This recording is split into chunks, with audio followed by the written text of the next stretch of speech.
Hello everyone. आज की ये वीडियो सीबीएसई के द्वारा इशू की गई स्पेशल स्कीम जो स्टैंडर्ड 11 और 12 के फाइनल असेसमेंट में अप्लाई की जाएगी उसको एक सिंपल तरीके से एक्सप्लेन करने के लिए बनाया गया है। तो ये जो वीडियो है ये ना तो सिर्फ 11 और 12 के लिए इम्पोर्टेंट है बल्कि ये क्लास 9, 10, 11 एंड 12 सारे बच्चों के लिए इम्पोर्टेंट है। मैंने ये कोशिश किया है कि ये पूरे वीडियो को जितना सिंपल रखा जाए, जितने अच्छे तरीके से समझाया जाए।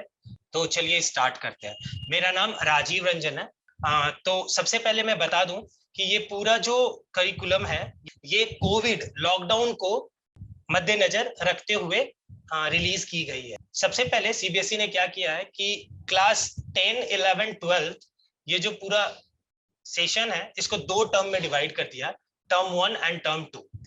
इट मींस पूरे सिलेबस को दो भाग में डिवाइड किया है, 50% for term 1 and 50% for term 2।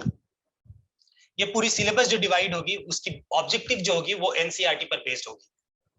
इसके बाद कुछ ऐसी चीजें हैं जो सीबीएसई अपने आगे की नोटिफिकेशन में और क्लियर करते जाएगी, जैसे कि इंटरनल असेसमेंट कैसे होगा, प्रैक्टिकल एग्जाम कैसे होगा एंड प्रोजेक्ट वर्क कैसे होगा, और इन सब का असेसमेंट हमारे फाइनल रिजल्ट में कैसे रिफ्लेक्ट करेगा। ठीक है, ये पूरे प्रेजेंटेशन, ये पूरे वीडियो का सबसे इंपॉर्टेंट पार्ट ये है। तो चलिए इसको स्टार्ट करते हैं। ये एग्जामिनेशन टर्म 1 और टर्म 2 की होगी कैसे? कितने एग्जाम होंगे साल में? 2 एग्जाम होगी, टर्म 1 एंड टर्म 2। क्लियर? ये एग्जाम कब होगी? नवंबर दिसंबर के लगभग टर्म 1 होगी, मार्च और अप्रैल के लगभग टर्म 2 होगी। इसकी एग्जैक्ट डेट का जो नोटिफिकेशन है वो सीबीएसई अपने वेबसाइट पे रिलीज करेगी और स्कूल को भी इन्फॉर्म करेगी। तो आप लोगों को इसकी चिंता करने की जरूरत नहीं है। डेट शीट जैसे पहले बोर्ड एग्जाम की आती थी वैसे इस साल भी आएगी। थर्ड, इस पूरे एग्जाम का पैटर्न क्या होगा? क्या ये पहले जैसे होता था उसी तरह होगा या पिछले लॉकडाउन के दौरान हुआ वैसा होगा? सीबीएसई ने एक नया पैटर्न रिलीज किया है, वो ऐसा है। टर्म 1 जो है वो कंप्लीट एमसीक्यू टाइप होगी, ऑब्जेक्टिव एग्जाम, जिसमें कि ओएमआर शीट पे आपको आंसर लिखनी नहीं है, आपको ओएमआर शीट पे करेक्ट आंसर मार्क करनी है और वही ओएमआर शीट सबमिट करनी है। क्वेश्चंस कैसे कैसे आएंगे? Case based plus assertion reasoning. ये आप अपने टीचर से पूछिए अलग अलग सब्जेक्ट से कि ये केस बेस्ड एमसीक्यू कैसी होती है और असर्शन बेस्ड एमसीक्यू कैसे होती है। वैसे सीबीएसई इसके लिए एक सैंपल पेपर रिलीज करेगी, तो वहां से सारे लोगों को ये आइडिया हो जाएगा कि एमसीक्यू जो एग्जाम होगी टर्म 1 वो कैसे होगी। ठीक है, ये कितने ड्यूरेशन की होगी? ये 90 मिनट की। टर्म 2 जो है वो कब होगी? मार्च और अप्रैल के दौरान होगी। एग्जैक्ट डेट सीबीएसई नोटिफाई करेगी। ये कैसी एग्जाम होगी? नेचर ऑफ एग्जाम क्या होगा? सब्जेक्टिव टाइप एग्जाम होगी। और क्वेश्चन कैसे कैसे आएंगे? केस बेस्ड होंगी, सिचुएशन बेस्ड होंगी, शॉर्ट आंसर टाइप होंगी and long answer type, like our regular school exam. और ये कितने घंटे की होगी? 2 घंटे की। नेक्स्ट क्वेश्चन ये होता है ना कि ये क्वेश्चन प्रिपेयर कौन करेगा? क्या हमारे स्कूल के टीचर्स प्रिपेयर करेंगे? नहीं, क्वेश्चन पेपर जो है वो सीबीएसई के द्वारा इशू की जाएगी। सीबीएसई जो है स्कूल को क्वेश्चन पेपर भेजेगी, जैसे हमारे बोर्ड एग्जाम की होती थी क्लास 10 एंड 12 की, उसी तरह सीबीएसई जो है क्वेश्चन पेपर भेजेगी स्कूल्स को और एग्जाम कंडक्ट करवाई जाएगी। क्या हमें कोई दूसरे स्कूल में जाके एग्जाम देना होगा, किसी दूसरे सेंटर पे जाके देना होगा, या घर पे एग्जाम देना होगा? ऑनलाइन एग्जाम कैसे होगा, ऑफलाइन एग्जाम कैसे होगा, ये सारी बातों को मैं डिटेल में अगले पार्ट में मैं एक्सप्लेन करूंगा। उससे पहले ये होता है कि ये किसके सुपरविजन में होगा? क्या ये स्कूल के सुपरविजन में होगा? नहीं, ये जो है एक्सटर्नल अपॉइंट किया जाएगा सीबीएसई के द्वारा और उसके सुपरविजन में टर्म 1 एंड टर्म 2 जो है वो एक एक्सटर्नल जो कि सीबीएसई द्वारा अपॉइंटेड होगा उसके सुपरविजन में होगा। समझ में आया? थर्ड, ये एग्जाम हर स्टूडेंट के लिए कितना इंपॉर्टेंट है? ये बहुत इंपॉर्टेंट है क्योंकि ओवरऑल जो हमारा फाइनल रिजल्ट बनेगा उसमें ये दोनों एग्जाम का वेटेज रहेगा। यानी कि आप ऐसा नहीं कर सकते हैं कि एग्जाम 1 को आपने लाइटली ले लिया और एग्जाम 2 को आपने सीरियसली लिया, तो आपके फाइनल ओवरऑल रिजल्ट पे टर्म 1 जो मिस हुआ उसका इंपैक्ट दिखेगा। तो आपको टर्म 1 और टर्म 2 दोनों को बहुत ही सीरियसली लेना है, राइट? ओके जैसा कि मैंने बताया ये एग्जाम सेंटर पे होगी, अपने स्कूल में होगी या घर से देना होगा, ये टोटल जो है लॉकडाउन के सिचुएशन पे डिपेंड कर, ये आगे की वीडियो में एक्सप्लेन की गई है कि ये क्या हो सकती है इसमें पॉसिबिलिटी। नेक्स्ट है आपका एग्जाम इन डिफरेंट सिचुएशन, अलग अलग सिचुएशन में पैंडेमिक के कारण जो अलग अलग सिचुएशन होगी उसमें एग्जाम कैसे कंडक्ट की जाएगी। तो देखिए पहला सिचुएशन क्या होता है, ऐसे सोच के देखिए पहला सिचुएशन क्या होगा कि सब चीज इंप्रूव हो गया, लॉकडाउन ओपन हो गया, तो क्या होगा, तो टर्म 1 जो है वो या तो एक स्कूल में होगी या सेंटर पे होगी, ये सीबीएसई डिसाइड करके बताएगी। टर्म 2 भी जो है वो या तो स्कूल में होगी या सेंटर पे होगी, राइट। हमारे बोर्ड एग्जाम प्रीवियस टाइप जैसे बोर्ड एग्जाम होती थी वैसे थ्योरी मार्क्स जो है वो टर्म 1 और टर्म 2 इक्वली डिस्ट्रीब्यूटेड होंगे।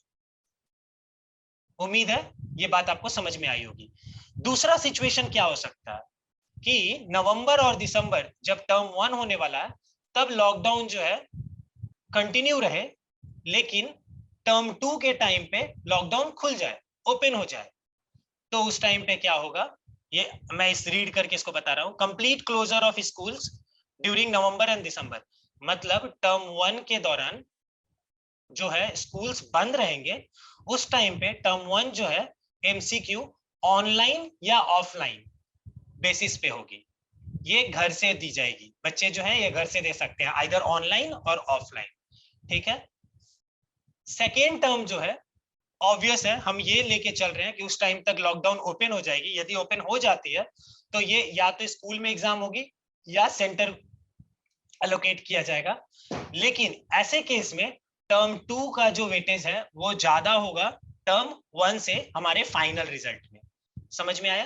केस 3 जो है इसमें क्या है,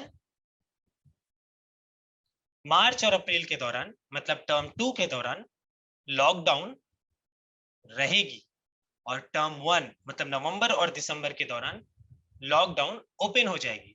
तो टर्म 1 जो है वो स्कूल में होगी या सेंटर पे होगी और इसका वेटेज ज्यादा होगा, और टर्म 2 जो है वो एमसीक्यू एग्जाम होगी और उसका वेटेज हमारे फाइनल रिजल्ट में कम होगा, ठीक है। चौथा नंबर केस क्या है कि till our term 2 lockdown continue रहेगी। ऐसे सिचुएशन में जो सारी एग्जाम होगी वो एमसीक्यू बेस्ड होगी और वो ऑनलाइन या ऑफलाइन होगी, जो कि बच्चे अपने घर से दे सकते हैं, और फाइनल रिजल्ट जो है वो term 1 plus term 2 plus internal assessment के बेसिस पे की जाएगी। चलिए देखते हैं इंटरनल असेसमेंट में क्या क्या आता है। तो क्लास 9 और 10 वाले बच्चों के लिए, क्लासेस 9 और 10 वाले बच्चों के लिए इंटरनल असेसमेंट जो है थ्री पीरियोडिक टेस्ट के बेसिस पे होगी, स्कूल के द्वारा ऑर्गेनाइज की हुई स्टूडेंट इनरिचमेंट प्रोग्राम के थ्रू होगी, प्रैक्टिकल वर्क के थ्रू होगी, speaking and listening activities during the class उसके दौरान उसके बेसिस पे होगी, या प्रोजेक्ट वर्क के बेसिस पे होगी, ठीक है। अभी हम जानते हैं इंटरनल असेसमेंट क्लास 11 और 12 की कैसे होगी। तो end of the topic test, जो हर टॉपिक के बाद जो टीचर्स टेस्ट लेते हैं उसकी रिकॉर्ड रखी जाएगी, यूनिट टेस्ट के बेसिस पे होगी, प्रैक्टिकल्स के बेसिस पे होगी, सम एक्टिविटीज के बेसिस पे होगी एंड प्रोजेक्ट वर्क के बेसिस पे होगी, ठीक है। ये सारे इंटरनल असेसमेंट के डेटा जो है स्कूल को एक स्टूडेंट का डिजिटल प्रोफाइल क्रिएट करके सारे डेटा को वहां अपलोड करना होगा और वही डेटा जो है सीबीएसई के पास भेजी जाएगी, ठीक है। सीबीएसई के थ्रू सीबीएसई जो है अपने पोर्टल के थ्रू, अपने नोटिफिकेशन के थ्रू हमें different guideline for internal assessment वो भेजते रहेंगे, वो नोटिफाई करते रहेंगे, जो कि स्कूल और टीचर्स के माध्यम से हर बच्चों को पता चलता जाएगा। सिलेबस जो है 50% और 50% जो डिवाइड की गई है उसके बारे में फर्दर डिटेल हमें नोटिफिकेशन के थ्रू मिलेगी, सैंपल असेसमेंट हमें मिलेगा, क्वेश्चन बैंक हमें मिलेगा, और यदि रिक्वायर्ड हो तो टीचर्स को ट्रेनिंग भी मिलेगी, ओके। तो ये सारा डेटा है जो आपको इस पर्टिकुलर नोटिफिकेशन, ये जो पर्टिकुलर सेशन में असेसमेंट की जाएगी उससे रिलेटेड रिक्वायर्ड थी।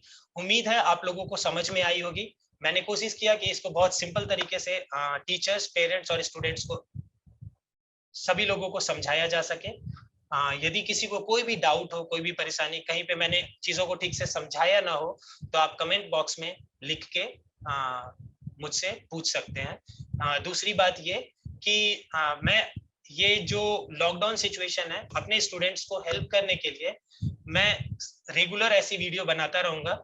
तो आप यदि हमारे चैनल को सब्सक्राइब करते हैं और कनेक्टेड रहते हैं तो आपको ये ऐसे न्यूज़ जो है टाइम टू टाइम अपडेट मिलते रहेंगी।